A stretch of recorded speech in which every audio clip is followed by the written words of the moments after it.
Well, hello there and welcome. You are listening to the Kindness Matters podcast, and I am your host, Mike Rathbun. What is this podcast all about? It's about kindness.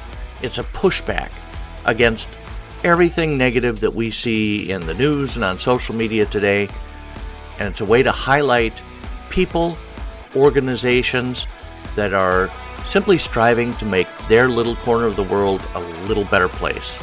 If you want to join in on the conversation, feel free. Go ahead and follow us on all of your social media feeds. We're on Facebook, Instagram, TikTok. We're even on LinkedIn under Mike Rathbun. Check us out. And in the meantime, so sit back, relax, enjoy, and we'll get into the Kindness Matters podcast. Hey, hi everybody. Welcome to the show. Thank you so much for joining in and for being here, for choosing to listen to the Kindness Matters podcast for 30 minutes out of your day. It means the world to me, and I really do appreciate it. Please don't forget, if you hear something here that is uplifting to you or motivating or inspiring, and I don't know how this episode could be anything less than any of those things, make sure you share it with your friends and family, your coworkers, strangers on the street, neighbors, whoever. Let them know that, hey, I found this really great podcast and it makes me happy to listen to it. And yeah, that would be awesome if you would do that. My guest today she is so cool. This gal, this person is the coolest person I know. And that's saying a lot because I know a lot of cool people. But I've had her on the show before. Her name is Lisa Demi, and she is a public speaker. And I had her on. You were on last year, I want to say. Yeah. And we were talking about inclusion and diversification and equitability. See how I mix those up so that the haters don't hear? Yes. And it was such a wonderful episode, and I really appreciate that. And I just feel like old friends getting together again. Same. After Same. Yeah. The only thing that's missing is the wine. I've got water. It's not the same, but it'll do for now. And I have coffee, so there you go. This is so great because and you have been up to so much since we last spoke. Yes. You wrote a book. I did. Yeah. What? Oh God, I had it written down. Aunt Boo Boo has a girlfriend. I knew the Boo Boo was in there. I just couldn't remember. I have a copy around here somewhere. I don't know where it is though. Yeah, Aunt Boo Boo has a girlfriend. Mm-hmm. And that's done amazing. Thank you. And now. But wait, you're there's starting more. You're starting a nonprofit. Yes. And that I really love the idea of this because it's called the Small Magic Foundation, right? Yep. Talk to me about it. Tell me all about it so I can stop talking. Okay. First thing is I want to say my name is Lisa Demi and I'm a repeat offender on Mike's podcast. Thanks for having me back on, Mike. I couldn't think of anybody I'd have on more. Yeah. So I started this, the Small Magic Foundations. I registered it with the IRS in, I want to say 2017 or 2018. Oh, wow. Yeah.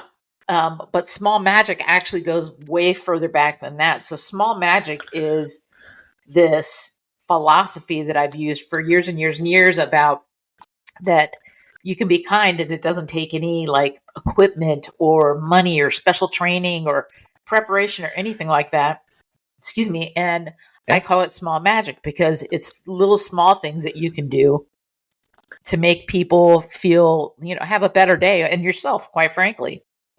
Yeah. And so the way I talk about it is, you wake up in the morning and you can start doling out small magic right then and there because and I'll just speak for me, is small magic is, I'm very harsh on myself. I'm hard on myself. I think a lot of us are like that. Sometimes I don't speak very nice to myself. And sometimes I say things like, oh my God, you're so stupid, or whatever it might be. So small Yeah. magic can start right when you open your eyes and get out of bed, and you can just be kind to yourself. You can be kind when you walk out the door. Hi, neighbor. You can let someone in traffic. I live in Tampa. I have a lot of opportunities to do that. Hold doors open, help someone get something from the high. Well, that wouldn't be me because I'm short, but you can do it. Just smiling at someone is small magic. And Yeah. you don't know how you're going to change someone's life by doing these little teeny things. So then I stepped it up and I started using small magic for goal setting. And I Oh, thought, nice. oh, okay, so small magic it's one of my keynotes, and it was called Small Magic for Goal Setting, and it was breaking your goals into these little tiny things that you can do to get better, to get your goals. Well, then I started thinking about, what if we put that philosophy towards kids? And so in Oh, 2017 and 2018, I thought, I'll create the Small Magic Foundation. And what we'll do is we'll give away gifts to children who are in high school, middle school, and they have to be in 4 categories, because there are 4 things that changed my life quite a bit. It was music, art, fitness, and dogs. And so I assembled a very tiny board, and we didn't do anything for probably a year or so. And then right before COVID, I kind of said, you know of what, course. to hell with this. I'm just going to give stuff away. And so the first thing I did was I was going to give away a bass. I'm a bass player.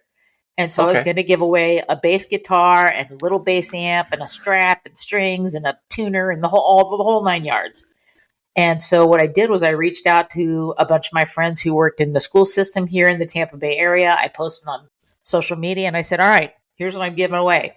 If you're in this area and you're between the ages of, I don't even remember what it was at that point, and you're in a music program and you want to win this bass, I want to know how you're going to use it, what difference is it going to make in your life, and how you're going to pay it forward. And you have to be enrolled in a music program in school. Like, it's not just, I wasn't going to just give away a bass for someone who's like, Right. oh, it'd be cool to have a bass in my house. And so Yeah. I had a bunch of kids wrote these, they had to write an essay for me. And a bunch of them also had their music directors write almost a referral letter for them. Okay. And so what happened was I got a lot more than just one really good letter. And And so, then you got to choose, right? yeah, so I was whining to my wife at the time, and at the time, she owned a very successful construction company. And she said, how many do you have? And I go, I have 3. I've narrowed it down to 3. And she said, let's just give them all something. So she underwrote the other 2. So we ended up giving away 3 basses and 3 kits and the whole 9 yards. Then we ended up giving away a violin. And then we ended Oh, up giving wow. away the next one. We gave away some art supplies. And then we gave away a scholarship for a kid who wanted to get to a special school and could not afford the application fee. So we paid the application fee. And then we didn't do anything because COVID happened. Right. Yeah. Wow, that's Yeah. huge. So That's not small, that's huge. it's huge magic. Yeah. Yeah, Small magic sounds so much better, though, doesn't it? Huge it does. magic makes it big. Anyway. It So sets expectations kind of high. yeah. So so then COVID happened. We all know kind of what that did to all of us, and it kind of sucked the Yeah. wind out of our sails. And I didn't do anything with it again until I won't make this political, but when the election happened last year, the writing was on the wall, and I Yeah. thought, I created this organization for kids to be able to get the tools, the resources, the mentors, the money, the whatever it is they needed to get to the next level. And when the election happened, I was like, okay, these guys' music programs are going to get cut. Art programs are going to get cut. Yep. kids who are in the communities who need it most are going to get the funding cut. And I said, you know what? I can't change the world, but I can do something in my community here. So I said, Yeah. I've got my 501. I actually didn't have my 501c3 yet. I was just registered through the IRS. So I called Okay. a friend of mine, Jamie Klingman, who's a very good friend of mine, has been someone who's helped me with everything like throughout the years. And I said, I want you to be my board chair. And I explained it to her, and she was like, to her, she's either crazy or she is a very nice human being. And it might be a little bit of both, but she said yes to Okay. me. And so I can't see anybody saying no to you at all, a Lisa. few I'm people sorry. have, a few people have. Okay. All right. Yeah, a few people have. And that's okay because they weren't supposed to be involved.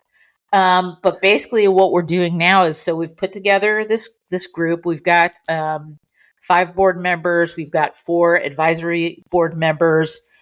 Some people I know, some people I don't know, people who I trust and have worked with before in many different ways. And so right now we're in the stages of, I mean, this is all new. I just got my Yeah. 501c3. I just got my, what is it called? Your permission to be able to solicit for donations. And so Oh, now, is that separate? oh yeah. I mean, oh my God, Mike, there's Oh. all kind of stuff that I didn't even know you had to get. I So know, and starting an actual 501c3 is like so time consuming, and it there's is. paperwork up the wazoo. Yes. And thank God to Chat GPT, because it's helped me take a little bit off my plate. I'm not letting Chat GPT write it all, but it's helping me Right. like with some of the research and the grunt work and stuff. Yeah. So we've put together this pretty diverse group. I wanted a diverse group because we're going to be serving, by and large, the underserved population in the Tampa Bay area. And The- so we're going to start off small. And we had a couple pop-up events where we did, I wish I had one on me, these, those big garden rocks, the big flat black garden rocks that people Yeah. use in their. So I got these big flat black garden rocks, and I'm also an artist, so I had a bunch of acrylic markers. And there was a school here locally, Learning Gate Community Charter School, and they were having an eco fest. And I said, "Oh, what do I need to do to be involved in this eco fest? Because I want to put up a tent. I'll bring a ton of rocks, a ton of markers, and I want to have the kids paint rocks." Love that. And we did it, and it was so fun, and the kids were so excited, and I found some truly talented children. And so that's kind of like our calling card now, is this rock painting thing. I don't even know, we don't even have a name for it yet, but we're working on, we're going to probably, we're talking to some local YMCAs here right now to do the rock painting with the kids before school starts. We'll be, hopefully we're going to partner with a couple other local centers in the area. We're talking with, oh gosh, what is it? Fostering Hearts is another nonprofit here that we're going to be doing some work with. They work with primarily, with foster children, but there's such a big group of people in the Tampa Bay area who have these nonprofits, and we all lap over each other. And so I'm like, I'm not a gatekeeper. I'm like, listen, what do you need from me? I'll help you.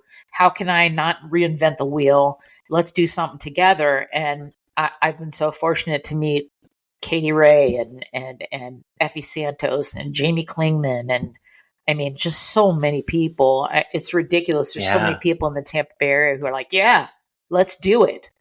So we're working on the bylaws. We're working on the, all the unfun stuff that you have to do with a nonprofit. But I told you I was having knee surgery next week, so I'm going to be laid up for a little while. So we're going to be doing some Zoom meetings and like laying out the programs. I've got some people, I feel like I'm talking a lot, Mike, so you can tell me to shut up. No, you go, girl. So some of the first few things we'll be doing is we're gonna do a big almost like a focus group with the kids. because what I think they need and what they actually need are probably two different things. Yeah. So we want to do a focus group with the kids. We want to see what it is they need to have a better community that supports them, or what they need to have to be able to get to the next level. And we're going to have mentors and workshops. So we'll like have a financial literacy workshop. We'll have a how do I do an interview workshop? How do I write a resume? How do I network? How do I communicate with with other people? How can I be a better leader? And, like the 5-year-olds, it's 5 to 19. The 5-year-olds probably won't be doing those classes, but the older will be, with the promise of that them come back and they're the teachers for the next group of kids. Yeah. So it's like, absolutely. You have to have some skin in the game. And I want them to understand that this isn't a handout for them. Yeah. It's like Habitat for Humanity. You have to help build your own house. It's the same thing. You have to help build your own future. So talk to me more about the different areas. You said art, music, and then the one that I wasn't even listening until you hit dogs. So talk to me about those. It's going to be quite a bit expanded from those 4 things now. That was just when I was thinking a lot smaller. Okay. It was a part-time thing. Now it will be, I've got someone who's going to come in and teach financial literacy. I've got an art friend who will come in and teach some art classes.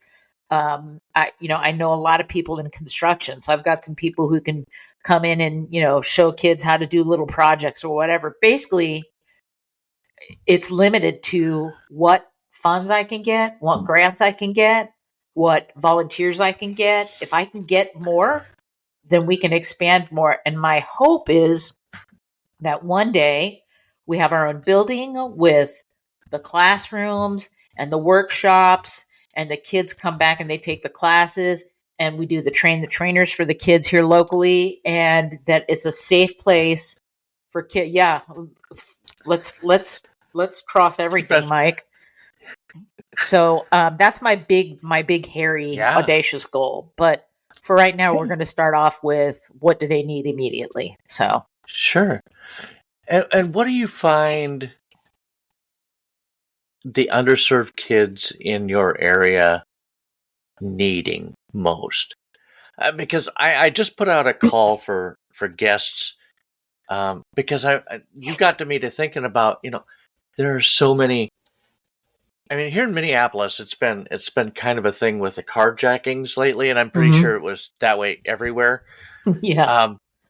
But the people who are stealing the cars are definitely not old enough to be driving cars. We're talking like 12, 13-year-old kids. And how do you reach out to that kind of kid and get them away from that type of lifestyle? And this may not be related to your nonprofit at all, but I just got me to thinking about it. It's like, how do we reach those kids? What do we need to do to break that cycle?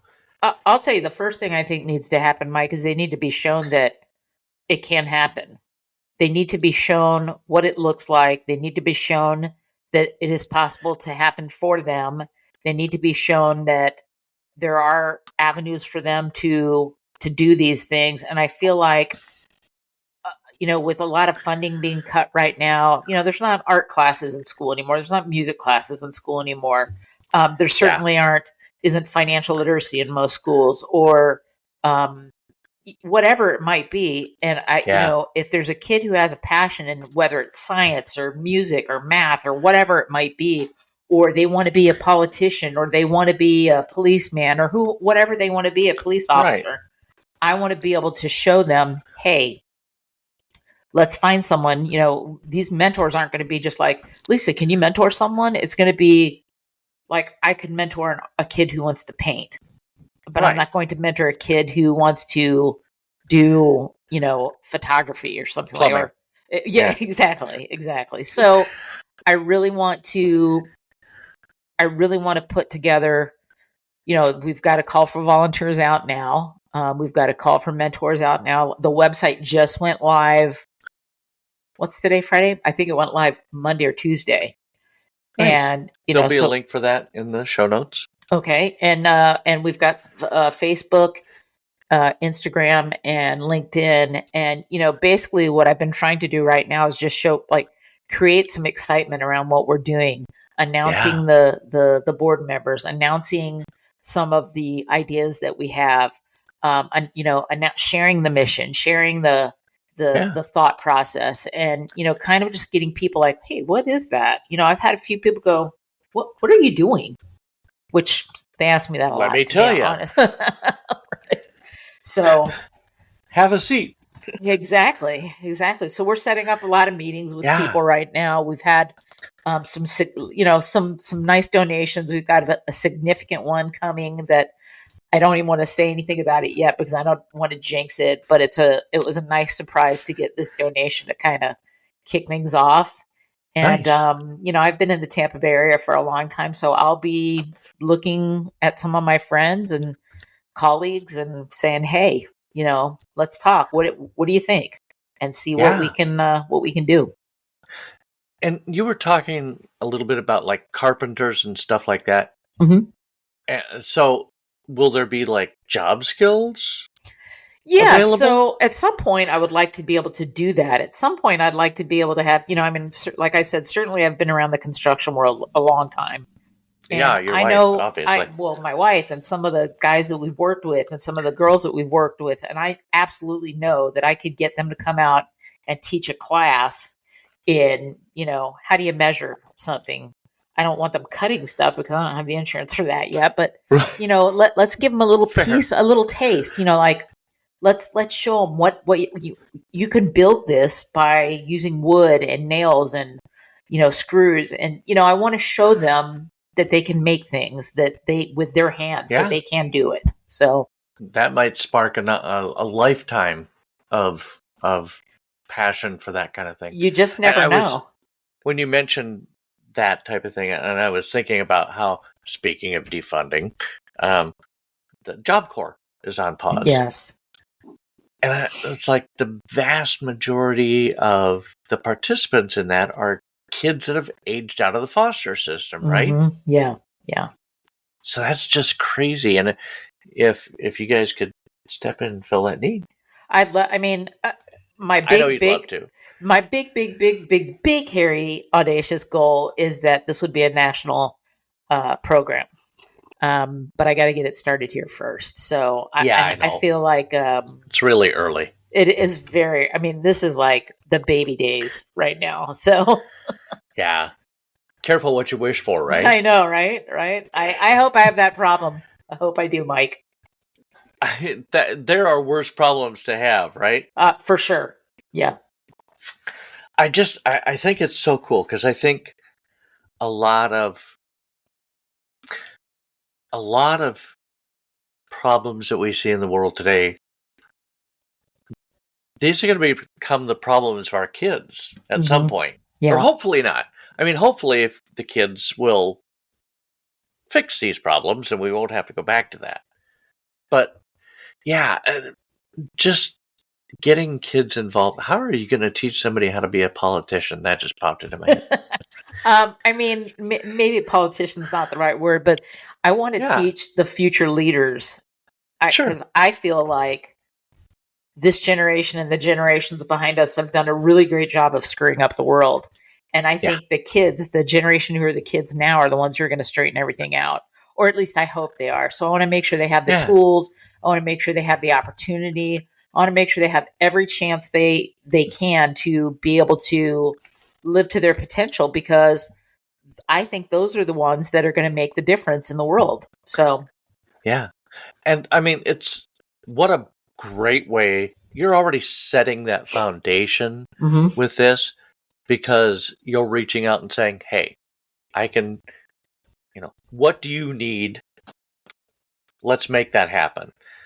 And I think that sets such a great foundation for a kid, because as they grow, they'll remember that somebody cared about what they needed or wanted, if you will, and help to make that real for them.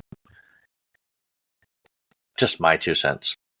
I think that there's a big chasm between generations, and certainly there's a communication issue. Or, I mean, I'm sure when I was a kid and my parents were like, I have no idea what you're saying, but whatever, But what I want to do is I want to let the next, the guys who are younger now know we're not bad. You can count on us.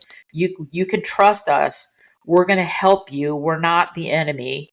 We're the ones who, like, I want to bridge that gap Right. as well, because I think generationally, I've seen it in my work experience where sometimes the generations just don't work together at all. So I'm like, okay, Yeah. what do I have? I have the experience, I have the connections, I have the, dare I say, wisdom that, a 10 or 12 or even 19-year-old doesn't have. So I want to be able to say, and not that I'm saying I'm better than, but what I want to do is, what do you need? Let me see what I have that I can give you. And if I don't have it, I want to find someone who does, who can give it to you to help you get to people helped me in my life. People, took me under their wing and helped me get to places where I couldn't have gotten by myself, or at least not that quickly.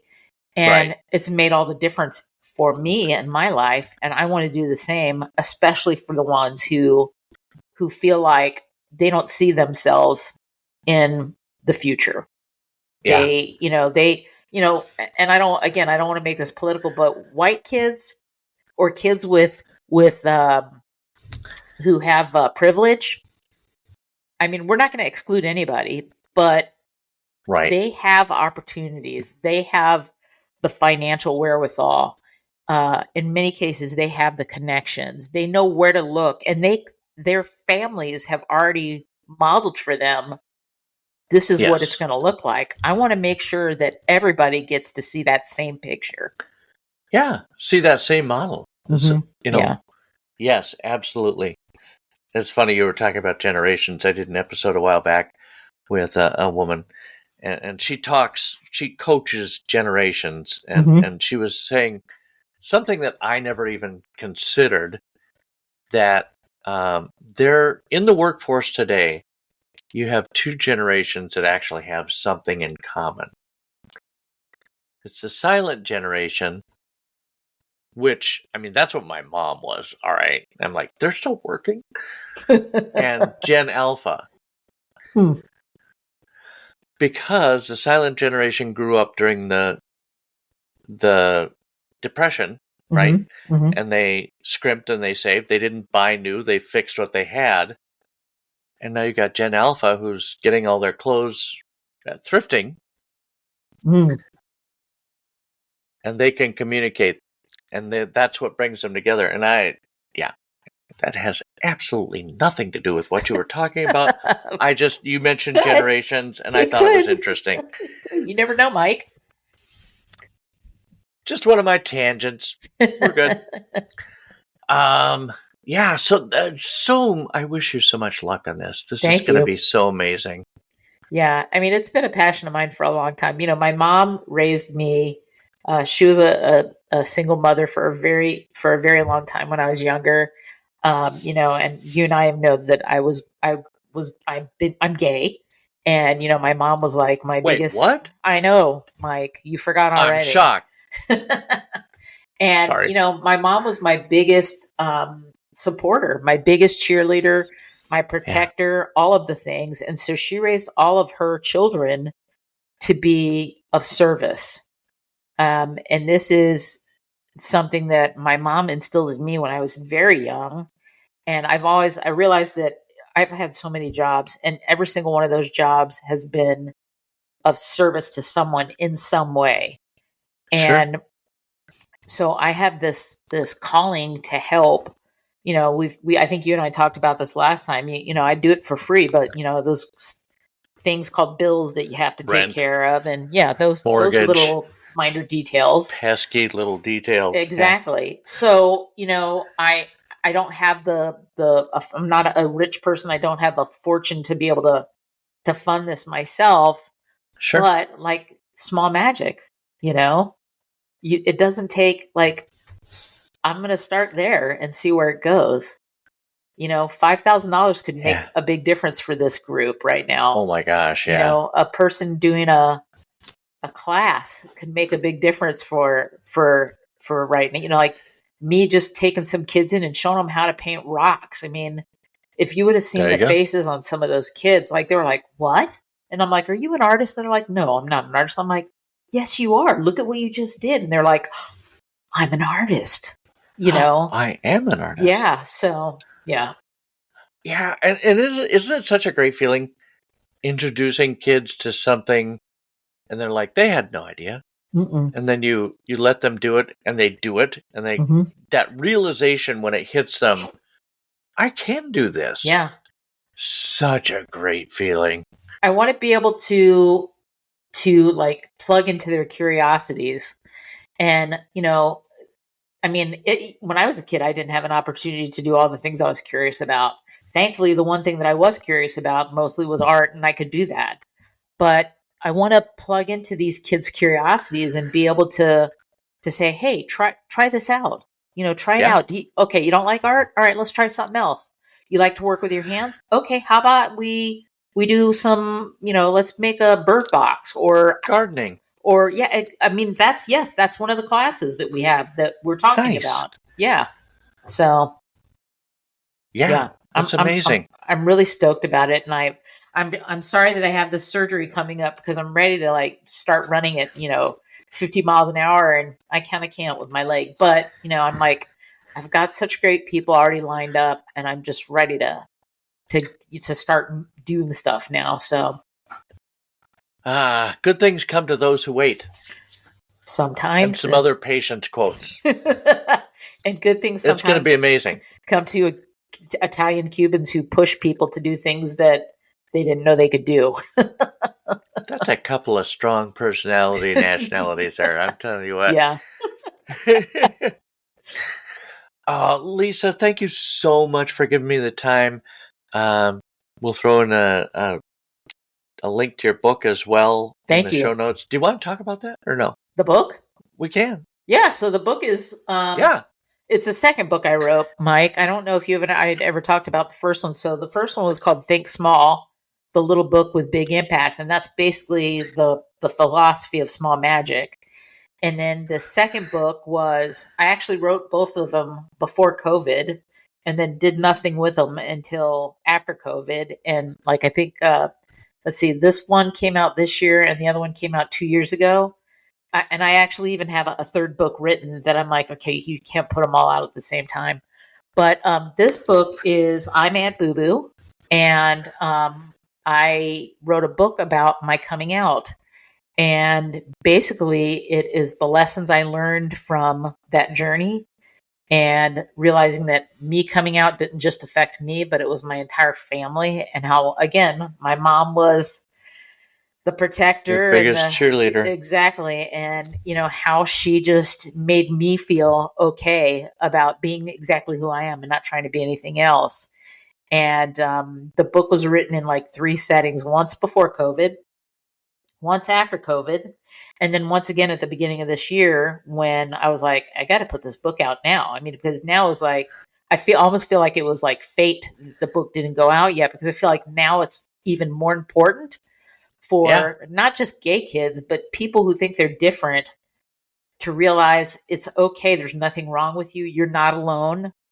You're going to be fine. I'm relatively fine. So, relatively speaking, I'm fine. We talked about that. And, so I think it's just a piece that it's another easy read. I don't know how to write long books. But it just is, it's just yes, exactly. Yes. And, it's just I hope it's something that will give people, both two different sides of people. I hope it will give the people who feel different a place to look at and go, okay, I am not alone. And I hope it will give the people who love those people a place to understand this is what we're all going through.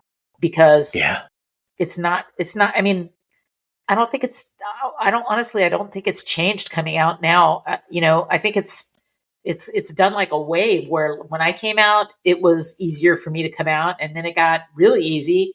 And now it's getting bad again because I think people are afraid to be who they are. And my hope is, the pendulum swings again, and things get easier. And I don't want to have to write books like that. I don't want to be a DEI speaker. I don't want to have to help kids in underserved communities. I want us to just be people who help people, Yeah.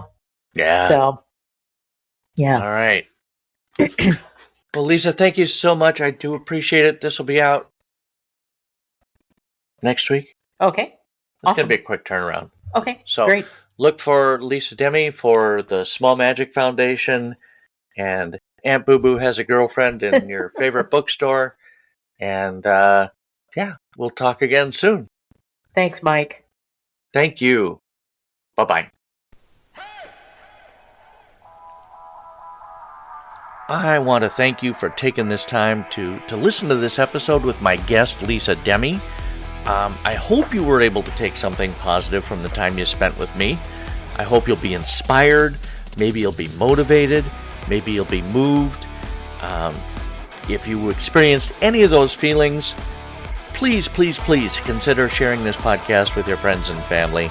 I'm always striving to offer you a better podcast, so give me some feedback. Let me know how you think I'm doing. Email me. Leave me a message. It would mean the world to me to have that input, that engagement with you. Also, feel free to follow us on our social media. You'll find all those links in the show notes. And come along for the ride. Let's talk about kindness. This podcast is part of the Mayday Media Network.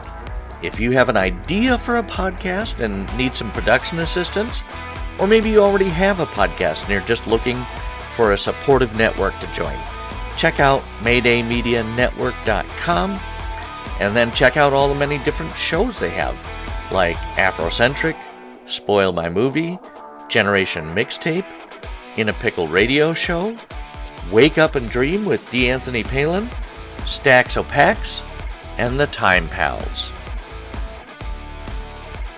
We'll be back again next week with a brand new episode, and we would be honored if you would join us. You've been listening to the Kindness Matters podcast. I am your host, Mike Rathbun. Have a fantastic week.